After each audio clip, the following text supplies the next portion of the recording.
Vamos con nuestro programa. El siguiente ponente será el doctor Gustavo Antonio Molina Guzmán.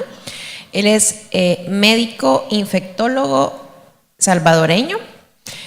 Realizó su educación superior como médico general en la Universidad de El Salvador, su posgrado de medicina interna en el Hospital Militar Central y la especialidad de infectología en el Hospital Nacional Rosales. A la vez tiene un máster en VIH por la Universidad del Rey en Juan Carlos, Madrid.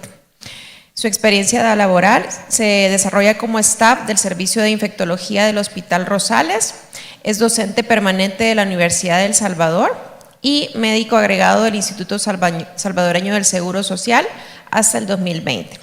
Miembro de la Asociación Panamericana de Infectología, de la Sociedad Internacional de Enfermedades Infecciosas y del Colegio Médico de El Salvador. A la vez ha hecho múltiples publicaciones científicas. Continuamos con el doctor con el tema resistencia bacteriana.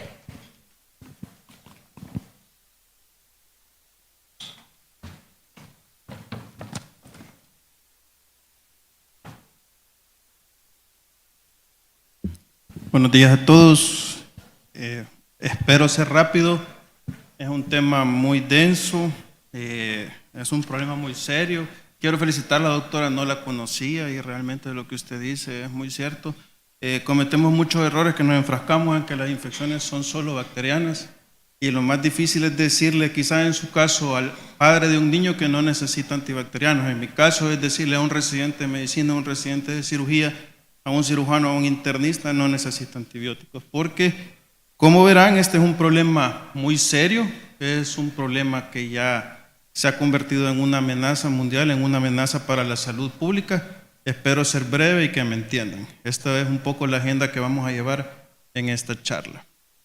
Entonces, cuando nosotros definimos resistencia antimicrobiana, ¿cuál sería el concepto más claro, más preciso, más específico para poder definir esto? Hay varios sinónimos, ustedes pueden encontrar en libros de texto la palabra RAM o en inglés AMR, pero pues cuando un microorganismo tiene resistencia antimicrobiana, tiene la capacidad de no responder a la acción de los diferentes fármacos.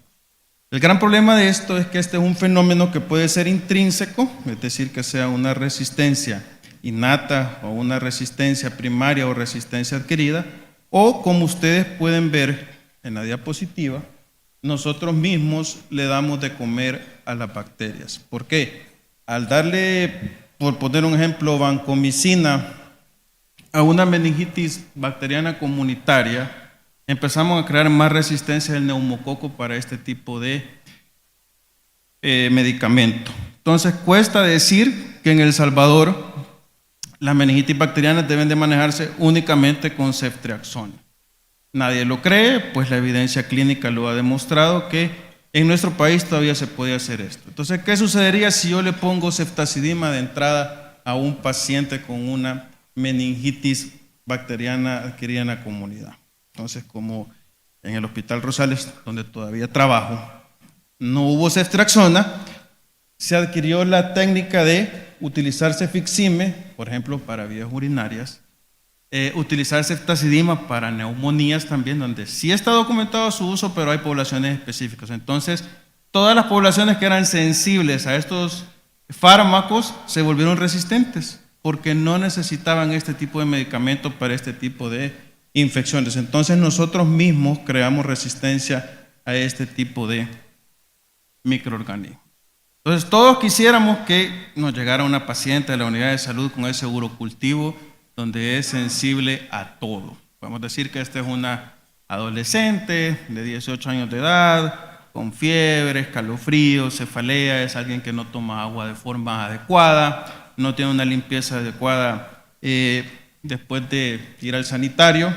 Entonces, esta paciente, pues, este fue el cultivo en el cual se aisló Escherichia coli, que es algo muy importante porque debemos de conocer cuáles son los patógenos más frecuentes en nuestras comunidades. Sigue siendo Escherichia coli para vías urinarias, neumococo, Streptococcus pneumoniae para meningitis y también para neumonía adquirida en la comunidad. Entonces, debo de definir qué es un microorganismo resistente, qué es un microorganismo sensible, cuándo es multidrogo resistente, cuándo es pandrogo, y recientemente la nueva definición es un patógeno extradrogo resistente.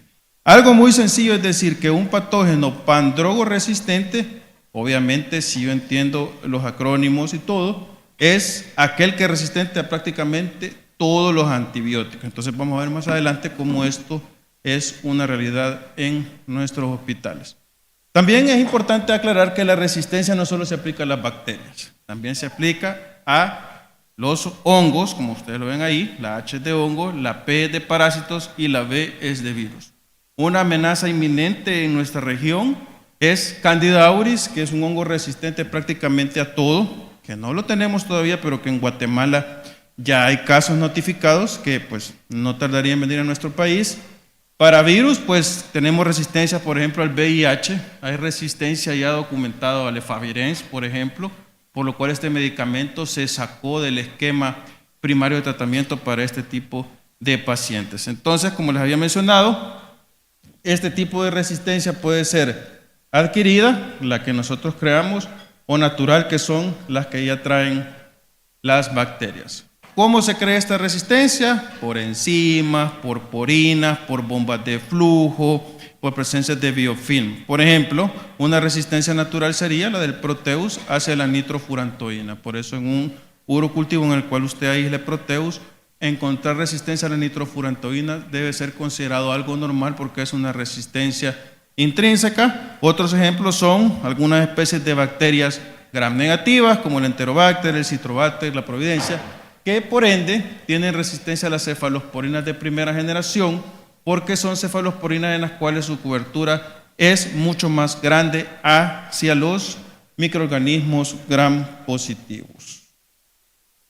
Bueno, ya hasta pareciera una clase de microbiología, ¿verdad? La verdad es que duele la cabeza de ver todo esto, pero es bien sencillo. La bacteria gram positiva tiene el peptidoglicano prácticamente muy fortalecido, pero la bacteria gram negativa, ¿qué es lo que tiene? Es un lipopolisacárido. Y ustedes ven que es mucho más difícil poder penetrar una bacteria gram negativa que una bacteria gram positiva. ¿Esto qué quiere decir? Que hoy en día las infecciones por microorganismos multidrogos resistentes a la cabeza son por patógenos gram negativos. Se habla de un top 5, los patógenos de escape, que son el Staphylococcus aureus, el único gram positivo, o algunos enterococos. Tenemos el Acinetobacter baumannii, la Pseudomonas aeruginosa, la Klebsiella pneumonia, etcétera, etcétera, que son microorganismos que crecen en nuestros hospitales. Entonces, la resistencia adquirida, ¿cómo se adquiere? Vean ustedes, el primer fenómeno, ¿cuál va a ser? La exposición al antibacteriano. La bacteria va a crear enzimas, las beta-lactamasas, que vamos a ver más adelante, que son la BLEA o la BLE, que son las beta-lactamasas de espectro extendido, las carbapenemasas, las AMPC. Algunos tipos de microorganismos crean alteración en el sitio de unión, otros generan alteraciones en la permeabilidad, y lo más preocupante es la presencia del biofilm, porque el biofilm es un conjunto de bacterias que han crecido, para la redundancia, muy juntitas y han creado resistencia para que el antibacteriano no penetre. Pero los estudios recientes también han demostrado que han creado un ambiente no idóneo para la penetración de la inmunidad, sobre todo de los polimorfonucleares, y contra esto pues prácticamente no podemos pelear. Entonces ahora vemos este cultivo que es muy distinto al cultivo anterior.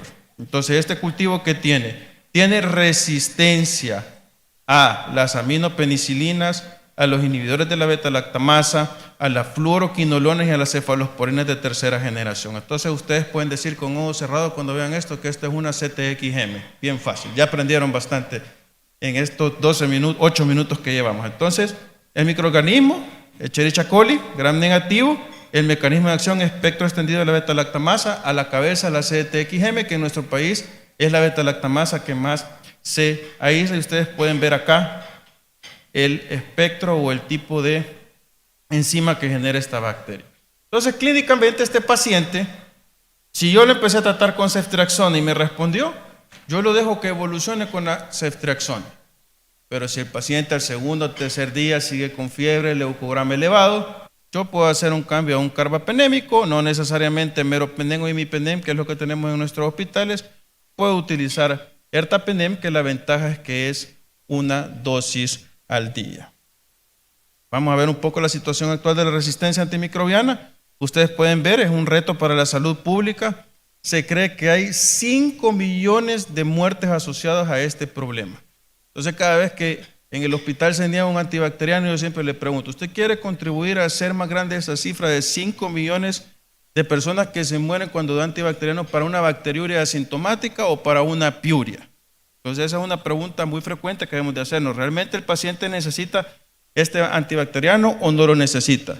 Nuevas definiciones han sido los bacilos gram negativos multidrogo resistentes. La Sociedad Americana de Enfermedades Infecciosas ha sacado una guía que es completamente gratuita. No necesitan ser socios de esta sociedad. Lo preocupante que es que ya no solo afecta el ambiente intrahospitalario, sino que también ya está tomando auge y fuerza en ambientes extrahospitalarios.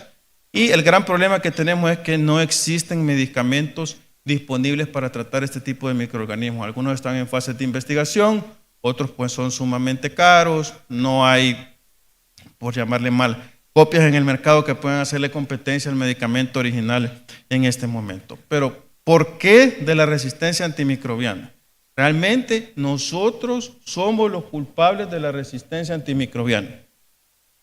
¿Por qué? No sabemos utilizar los antibacterianos, no conocemos las dosis de los antibacterianos, no sabemos cuánto tiempo darlo, no sabemos si el antibiótico penetra algún sitio específico. Una locura usar linezolid para infecciones de vías urinarias. Si no penetra las vías urinarias, voriconazol para infecciones de vías urinarias, si es un medicamento que no tiene efecto en dicho aparato. Otro problema, ¿cuál es? El abuso de los antibióticos. No se me quita la tos, sigo con levofloxacina, moxifloxacina, me pusieron de 10 de imipenem, sigo con fiebre, no se me quita, y ¿qué era? Un lupus. Entonces, estamos dando medicamentos y estamos creando resistencia. Otro problema, ¿cuál es? La alta incidencia y prevalencia de comorbilidades en este país. ¿Quién sabe cuánto es el porcentaje de obesos que tiene El Salvador? Que levante la mano. Y le doy una suscripción gratis al Sanford. Nadie sabe, 80%. Y eso está publicado. Nadie lo sabe. Nuestro cuerpo es lo que comemos. La gente dice, doctor, ¿por qué mi papá está así? Bueno, su obesidad, su diabetes, su hipertensión, son cosas que el paciente adquirió antes de tener una infección, pero que lo predispuso. Otro problema son las estancias hospitalarias prolongadas. Este es un problema muy grande, sobre todo en cirugía, donde las prótesis de cadera se tardan 6 meses para poder tramitarlas, y el pobre cristiano ahí pasa en una cama, ¿verdad? Le oxida toda la cama a los 6 meses, y al final no se murió por su fractura, se murió por una infección asociada a la atención en salud. Y otros problemas como la ventilación mecánica que pueden llevar a aumentar la estancia hospitalaria prolongada. Otro problema grande, ¿cuál es? No nos lavamos las manos. Ese es un problema muy serio porque es la medida más eficiente, más eficaz, más económica y más práctica. No lleva ni siquiera 1 minuto para poder lavarse las manos y poder prevenir la transmisión cruzada de diversos microorganismos. Entonces cualquiera diría, bueno, pero en El Salvador, ¿qué hay de estudios sobre esto? Bueno, este es un artículo que está gratuito. Ustedes ahorita mismo pueden meterse al Google o preguntarse al ChatGPT sobre este artículo. Entonces, este artículo, un estudio multicéntrico, multinacional, se llevó a cabo en diciembre 2018, agosto 2019. Fueron casi 6,000 pacientes de 33 hospitales a nivel latinoamericano. En El Salvador participaron 6 hospitales. ¿Adivinen cuáles eran? Bueno, obviamente el Rosales, los fascistas santanecos que les gusta tirar piedras a los aguiluchos, el Hospital San Rafael, obviamente nuestros queridos amigos del Seguro Social también participaron. Entonces, ¿en qué consistió? Primero querían saber en qué tipo de personas se utilizaban más los antibacterianos. Y como siempre, mujeres al poder. Hubo más frecuencia en personas del sexo femenino. Las edades económicamente activas entre 18 y 65 años fue el grupo donde más se enfrascó. Y aquí viene el problema. Usted revisa la literatura el porcentaje aceptado de pacientes que debe utilizar antibacterianos en un hospital es del 40%. Pero este estudio reflejó que el 55%, esto es de El Salvador ya, estos datos son nuestros, 55% de los pacientes utilizaban antimicrobianos. Entonces este es un problema muy serio. Lo que me llamaba la atención era que en medicina interna fue donde más se encontró esto. ¿Por qué? Porque todos los servicios de cuidados críticos se englobaron dentro del grupo de medicina interna. Por eso esto puede ser algo sesgado. El tipo de infecciones eran comunitarias. ¿Cuál era la más frecuente? La neumonía. Si ustedes leen la Harrison, dice el autor que la neumonía a veces es sobrediagnosticada o a veces es infradiagnosticada. No podemos diagnosticar neumonía. Medio tose, ceftriaxona. ¿Verdad? Ay, que me canso al correr, imipenem. ¿Verdad? No sabemos distinguir, por ejemplo, un edema agudo de pulmón de una neumonía comunitaria. Y preocupa también que nuestras armas principales, como el meropenem o el imipenem, ocupen el segundo lugar de frecuencia en el uso de este tipo de antimicrobianos. Entonces, pues, ahí va a surgir nuevos tipos de bacterias como la pseudomonas, difícil de tratar. Este es un término que van a encontrar en diversas publicaciones. Y esta pseudomonas, pues prácticamente es resistente a todos los betalactámicos, es resistente a los inhibidores de la betalactamasa y es resistente a las fluoroquinolonas. Entonces, ¿qué se necesitan? Nuevos medicamentos que puedan prevenir que este tipo de microorganismos tengan un auge muy grande y que puedan ser utilizados para tratar este tipo de infecciones. Entonces, las bacterias más relevantes, ¿cuáles son? Las gram negativas. Nosotros como El Salvador somos full 50% enterobacterias. Dentro de ellas la Klebsiella es la más frecuente en la región. Entonces, la Klebsiella es una enterobacteria que en el 50% de los casos, aquí está en inglés, es resistente a los carbapenémicos. Y el gran problema, ¿cuál es? Que tenemos también las enzimas NDM. Estas son carbapenemasas, es decir, que son enzimas que degradan la acción de los carbapenémicos. Entonces, recapitulando, enterobacterias, Escherichia coli, Klebsiella. ¿Por qué es importante esto? Porque a veces el laboratorista dice, mire doctor, va creciendo una enterobacteria. Y llego y le pregunto al interno, ¿qué va creciendo? Un estafilococo, me dice. Es que una enterobacteria, me dijo el laboratorista. Y le hablo, ¿y qué? No, es una Klebsiella. Entonces, enterobacterias son Escherichia coli, Klebsiella. Luego, las beta-lactamasas, espectro extendido, espectro ampliado o AMPC. Carbapenemasas son estas 5. KPC, OXA48, IMP, VIM y NDM. Entonces, cuando usted encuentre estas 3, pues cruce los dedos y pídele a Dios que sea colonizante y que no sea infectante, porque este es un problema muy serio que vamos a ver mucho más adelante. El 30% en Latinoamérica son de espectro extendido a la beta-lactamasa. Es más frecuente este tipo de microorganismos en el continente asiático. ¿Cuál es la ventaja? Que si usted tiene un AMPC, puede tratarlo con cefepime o puede tratarlo con carbapenémicos. También esta puede ser frecuentemente encontrada en Marcese, en Citrobacter o Morganella. Y esto era lo que habíamos visto en un inicio. Entonces, otros mecanismos de resistencia involucrados en los carbapenémicos son la sobreproducción de enzimas, las porinas y las bombas de flujo. Entonces, el gran problema es que no tenemos en el país cómo diagnosticar si es porinas o es bombas de flujo. Ahí el laboratorista o el microbiólogo nos orienta y nos dice, mire doctor, por lo que yo veo en el crecimiento, esta debe ser una porina o una bomba de flujo. Entonces, el gran problema, ¿cuál es? Esta es la realidad de nuestros hospitales. Miren, resistente a todo la Klebsiella pneumoniae. Este es un microorganismo pandrogo resistente. Entonces, el gran auge a nivel mundial lo ha tenido este concepto, la Pseudomonas aeruginosa, difícil de tratar, que ha crecido sobre todo en sangre en un 16% y que su mecanismo de acción para generar resistencia han sido bombas de flujo, porinas y plasma. Y ustedes vean, más del 10% han mostrado resistencia a los carbapenémicos y un 5 a un 30% han sido catalogados como multidrogos resistentes. Quiere decir que a 1 o 2 agentes de 3 familias, este tipo de microorganismos son completamente resistentes. Otro problema es, como dice el doctor Duarte, el Acinetobacter, ¿verdad? Pero realmente se llama Acinetobacter baumannii. Entonces, un baumannii, ¿cuándo crece? cuando tenemos resistencia a los carbapenémicos, y vean, 88%. ¿Qué significa? Si ustedes ven un Baumani, significa que usan mal los carbapenémicos. Por ejemplo, en el Seguro Social, pues cuando yo estuve ahí, el problema de ellos no era el Baumani. El problema de mi hospital sí es el Baumani. El Baumani en el Rosales está a diestra y siniestra. Entonces, ¿cuál es el mecanismo de acción de este tipo de microorganismos? Sobre todo la producción de carbapenemasas tipo OXA, pero puede tener también estas otras tres. Ahora veamos cómo se comporta clínicamente la resistencia. Esta es una opinión personal, por eso no tiene bibliografía. Aquí está el huésped con sus comorbilidades, no podemos hacer nada contra esto nosotros, contra el microorganismo tampoco, pero aquí sí, antimicrobianos, control de infecciones, vacunación e higiene de manos y sobre todo ser humildes y pedir apoyo. ¿En quién me voy a apoyar? En un cirujano, en un nefrólogo, en un infectólogo, no hacerla de sábelo todo. Le voy a poner imipenem 10 días a ver qué responde. No, ahora le voy a poner ceftazidima. Y de repente el paciente con diarrea y que creció un clostridioides.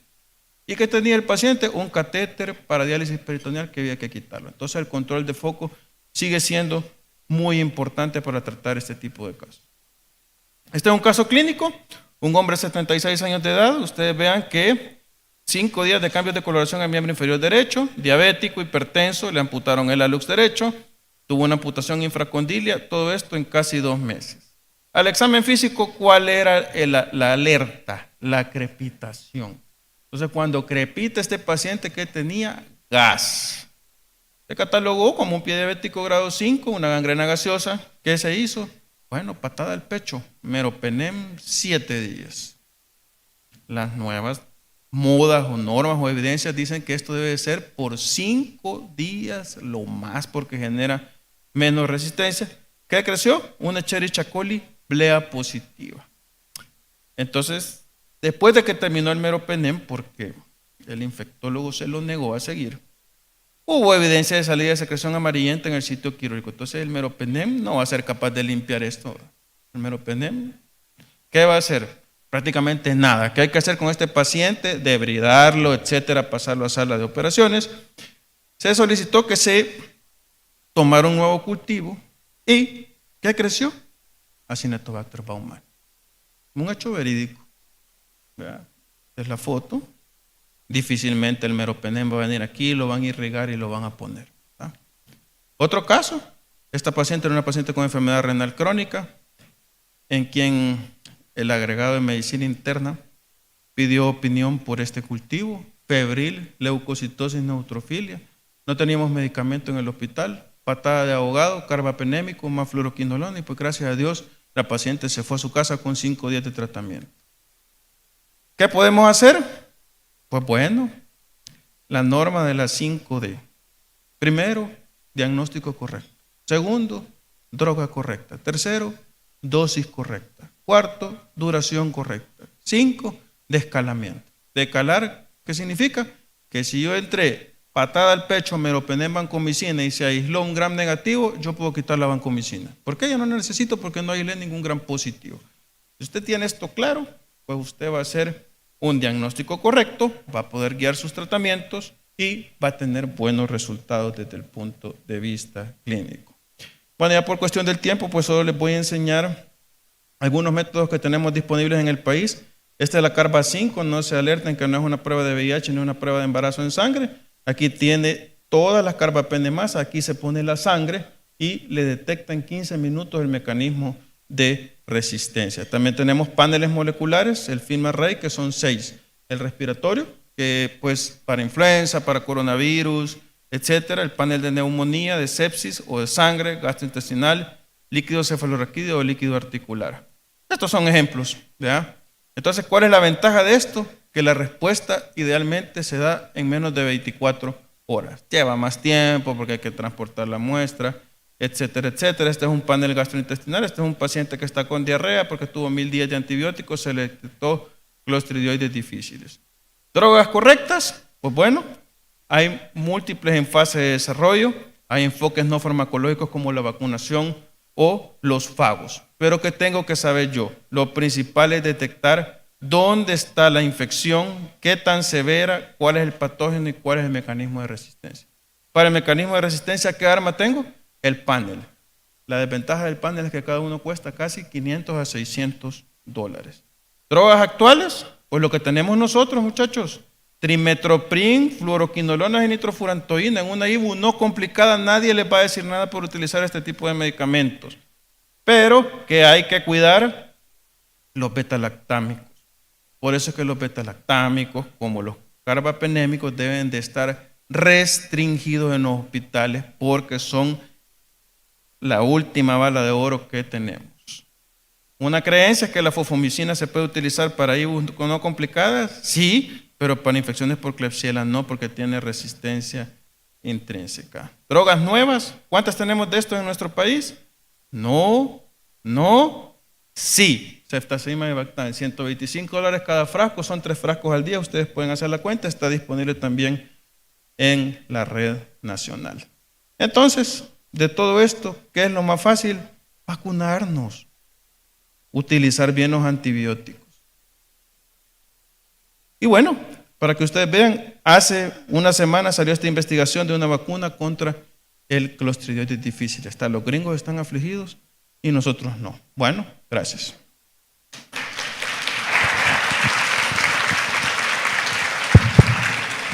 Muchas gracias, doctor.